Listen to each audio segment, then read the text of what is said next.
মিনাল আমওয়ালি ওয়াল আনফুসি ওয়াস সামারাত ওয়া বাশশিরিস সাবিরিন। আল্লাহ তাআলা বলছেন, অবশ্যই অবশ্যই আমি তোমাদেরকে পরীক্ষা করব, ভয় দিয়ে, ক্ষুধা দিয়ে, সম্পদের ঘাটতি দিয়ে, আতঙ্ক দিয়ে, প্রাণনাশ দিয়ে, ফল ফসলের হানি দিয়ে পরীক্ষা করব।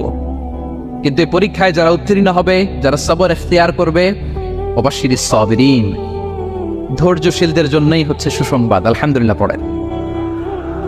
তাহলে সম্মানিত সুধী, আমরা বুঝতে পারলাম এই পৃথিবীর ফিচার হচ্ছে এখানে বিপদ থাকবে, বিপদ ছাড়া কেউ থাকবে না। স্ট্রাগল থাকবে, কষ্ট থাকবে, ঝুঁকি থাকবে, রিস্ক থাকবে, এবং নানা ধরনের বিপদ আপদ দিয়ে আল্লাহ তাআলা আমাদেরকে পরীক্ষা করবেন।